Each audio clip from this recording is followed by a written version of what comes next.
The Shaktipāta phenomenon, true transmission or ego projection. Unveiling the mystery of energy transfer and spiritual initiation. What happens when a glance electrifies your spine? When the presence of a teacher stills your thoughts, or triggers visions, tears, or trembling without a single word spoken? Is it grace descending, or is it imagination rising? This mystery has surrounded one of the most sacred and controversial aspects of the spiritual path.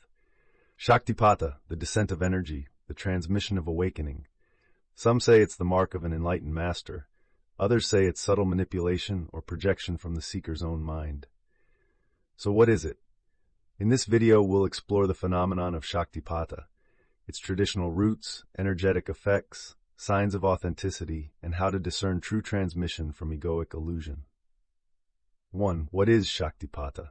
Shaktipāta comes from two words, Shakti, meaning spiritual power or divine energy, Pata, meaning descent or falling. Together it means the descent of spiritual energy into the seeker. It is often described as a moment of profound awakening, where one's inner fire is ignited not by effort but by contact, a glance, a mantra, a touch, even silence. But here's the key. In classical yogic tradition, Shaktipāta is not simply emotional intensity. It is the energetic transference of awakened consciousness from one who is established in the self to one who is ready to receive. The source?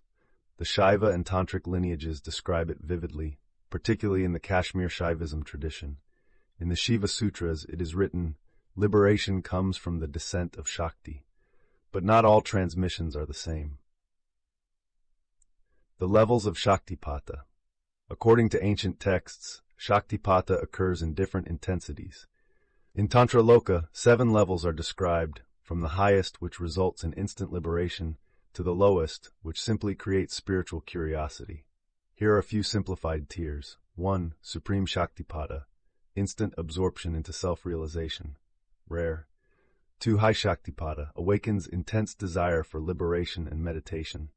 3. Medium Shaktipāta, leads to gradual purification and spiritual practice. 4. Mild Shaktipāta, awakens interest but may fade without discipline.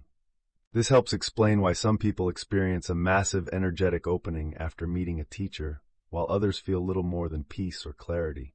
It also highlights this truth. Shaktipāta is not a performance. It's not a psychic show. It is the quiet lightning of divine energy aligning with readiness. What does true Shaktipāta feel like? Real Shaktipāta is often described in paradox.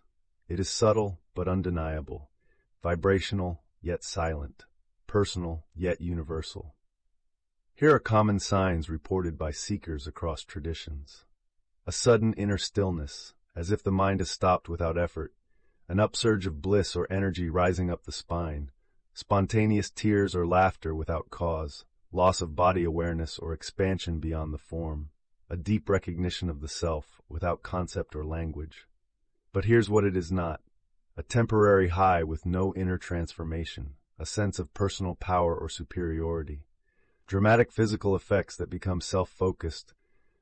True Shaktipāta does not inflate the ego, it disarms it. It leads you toward stillness, not showmanship. 4. Transmission or projection. How to tell the difference? This is the sacred question. How do we know it's real? Many sincere seekers are sensitive, imaginative, and open to subtle experience, but that openness can also blur the line between transmission and projection. Here are 5 clear distinctions to help you discern. 1. Authentic Shaktipāta leads inward. Ego-based projections lead outward to obsession with the teacher, status, or experiences. True transmission deepens your silence. Projection often leads to emotional dependence or fantasy. 3. Genuine Shaktipāta inspires humility. Projection often feeds spiritual ambition or superiority. 4. True energy is self-sustaining. You begin to feel the inner current even without the teacher present. 5. Transmission brings discernment. Projection brings confusion. The deepest sign, if your inner witness becomes stronger, clearer, more steady, that's real. 5. Who can transmit Shaktipāta? Traditionally, Shaktipāta is said to flow only through one who is established in the self, not someone with techniques, not someone with charisma, but someone who has merged with pure awareness. In some lineages, Shaktipata is intentional, given by mantra, touch, or gaze. In others, it is spontaneous. Just the presence of the realized one opens the veil. But here is a sacred truth. Even the divine can initiate you directly. Shaktipata can happen in a dream, through a mantra you hear, or in deep meditation, when grace finds no obstruction. Your readiness matters more than their method. 6. How to prepare yourself for grace. You cannot demand Shaktipata, but you can become ready for it. Here is how. Purify your intention. Seek truth. Establish inner stillness through meditation and mantra. Let go of fantasies. Don't chase fireworks. Await the sacred flame. Honor the teacher, but do not idolize. The transmission is from source, not personality. Be consistent. Grace descends where sincerity abides. Think of it this way. Shaktipata is lightning, but lightning only strikes when the ground is prepared. 7. Final reflection. The silent spark. Not all teachers transmit. Not all seekers receive. But when it happens, even once, your life is never the same. Shaktipata is the moment the drop remembers the ocean, and yet still appears as a drop. It is not the end of the path. It is the ignition. Whether it comes through a glance, a mantra, or your own inner silence, receive it not with pride, but with wonder. Because in the end, Shaktipata is not something you get. It is something you recognize was already within you. If this helped you understand the mystery of Shaktipata more clearly, please like, subscribe, and share it with fellow seekers. And in the next video, we'll go even deeper into the witnessing awareness itself, with a teaching called The Yogic Art of Being Witness to the Witness. Until then, may your inner fire be still and your silence full of light.